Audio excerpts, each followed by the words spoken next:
Hello friends, Chillpill Games here with another devlog. Today I want to show off my recursion implementation in my behavior trees. This was a little bit more complex than I thought it would be originally, but I think I got it working. So what recursion basically is in programming is when a function calls itself repeatedly. There is usually some sort of a terminating condition. So, for example, a Fibonacci function could be implemented through recursion, or some countdown function can be implemented through recursion. A terminating condition would basically tell the function not to call itself any longer. And in this case, I can show off how I've done it with the behavior tree. So here's my recursion behavior tree. Let it load. Okay, this is pretty complex, but I will try to explain to you what's going on here.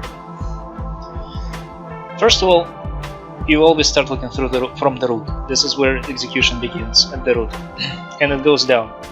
So it's top down, left to right. Okay, so let's see.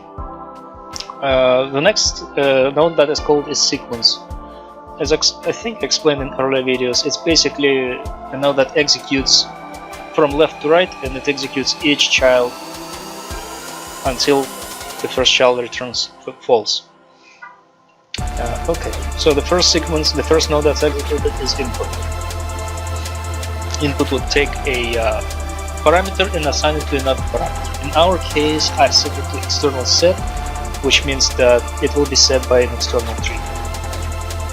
When this executes the first turn, nothing will set this. So this will basically be 0, this will be 0, this is a parameter n, and it will proceed to the next step on the sequence node, which is the my terminating condition. In this case, I am checking whether n is 5.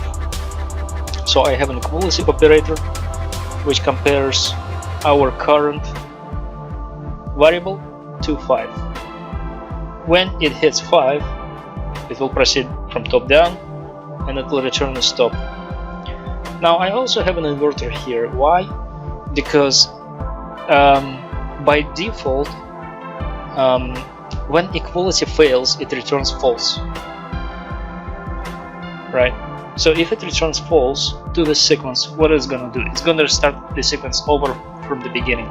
This is not what I wanna do. I actually wanna continue to the next node, because it would return false until n is equal to 5.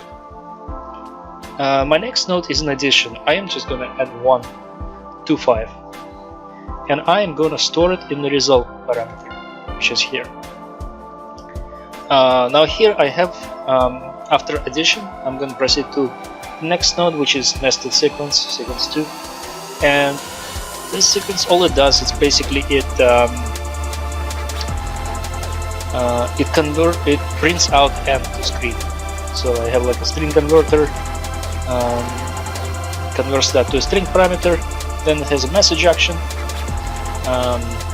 and then finally it will wait 1 second. This is a delay parameter for the flow. Once that is done, it's going to proceed to the next node, which is our recursive call. So if you notice here, it is actually referencing itself. So it's basically like saying function 1 call function 1, right? And what it does is it has an external set, which is this one. This is an external node, by the way. This is internal, and I assign the result to it. So basically, I'm calling function on itself, passing the result parameter as a parameter, as an input parameter. And finally, this is more like for verification that the tree has properly terminated. I have a print message which will just print stop to screen, and finally it will stop, which means that 3 has finished executing. So let me run this and see what happens.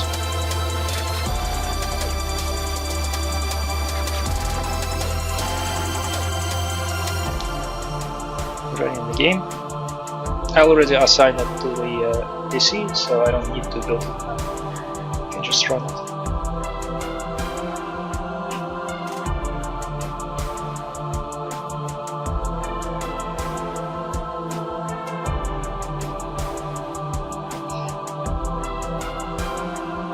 Okay, and 1, 2, 3, 4, and finally 5. And now it's gonna print 5 stop messages at the same time, because there is no delay between stops. There is a delay between printing out the N. Now I want to try something else. If you notice, this was an ascending order, 1, 2, 3, 4, 5. But what if I move the recursion call before the delay? Let's try that.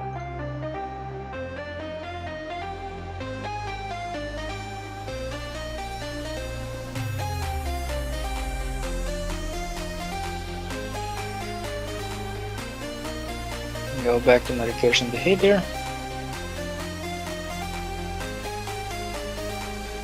So if I move this, I still need to do a selection box for more simplicity over here, and I'll take this and move this over here. So what's gonna happen is that it's gonna execute nested behavior before it prints out them. So if I am thinking correctly, it's gonna count down instead of count up in this case. Let's see what happens. The game again.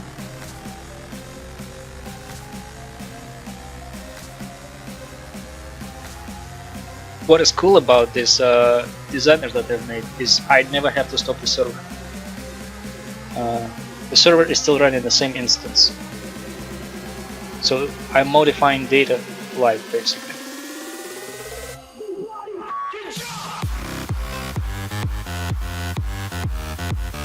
Five. Oh no, stop. Well, it does count down, but it prints stops on top of it. Let's have a look why it happens.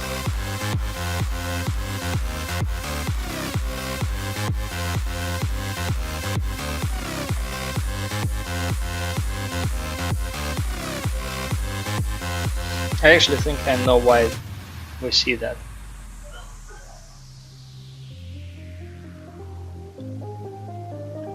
So what happens here is the first iteration. We proceed and we finally reach the recursive call.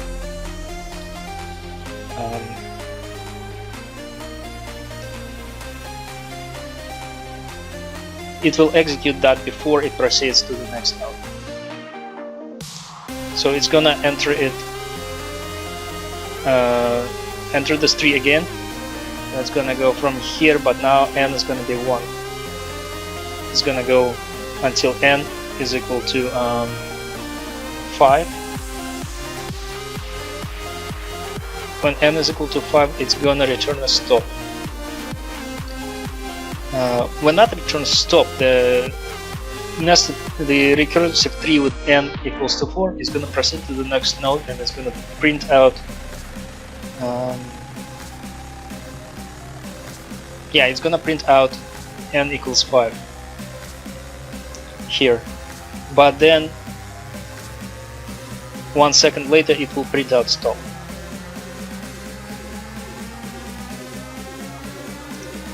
After that,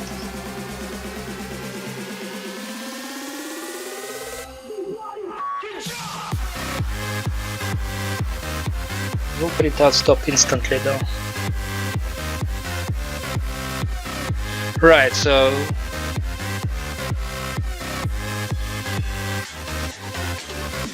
yeah, it will print out stop instantly, and it will return. It then will print out n equals 4 instantly on top of that. Then it's gonna wait another second, is gonna print out stop, and it's gonna print out n equals 3 instantly.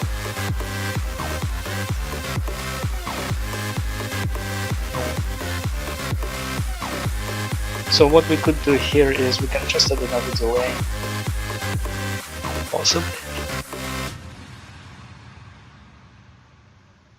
I would actually do this. I mean, let's take this up in here. Just move here.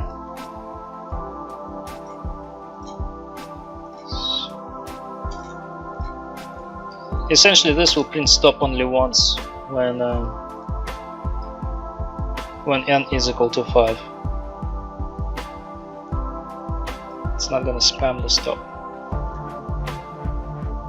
Okay, let me start the game and see what's gonna happen.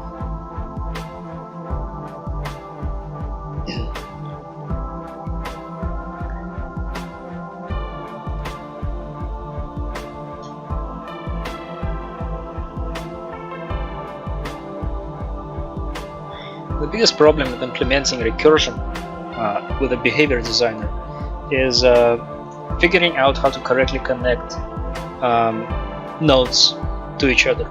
So when you have a node connected from tree 1 to a node in tree 2, if these trees are the same, basically I'm calling it the tree itself over and over, then I start running into conflicts. Yeah.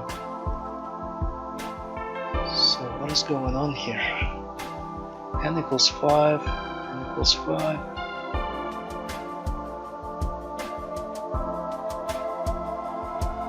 Interesting. Okay, I've thought about it and I think I figured out what was happening. So if you remember, I moved this action from the end of the sequence to equality. So if equality is true, it will execute the print message and then it will return stop. But what happens with the tree that called this tree? What happens with the tree where n is equal to 4? Well,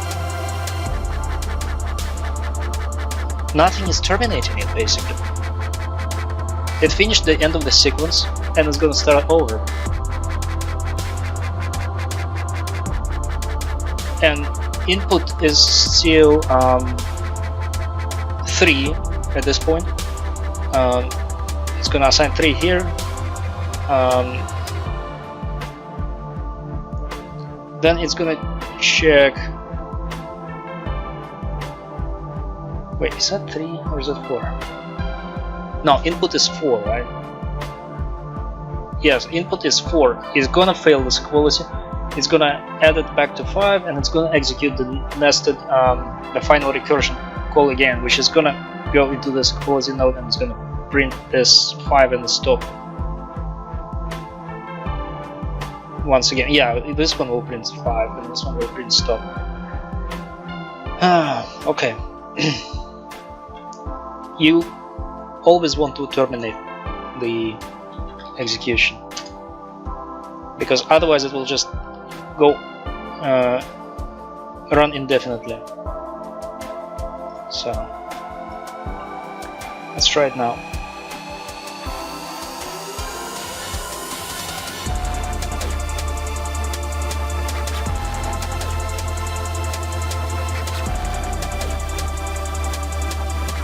So it will print 5 and then it will print stop, and then it will print 4, 3, 2, 1.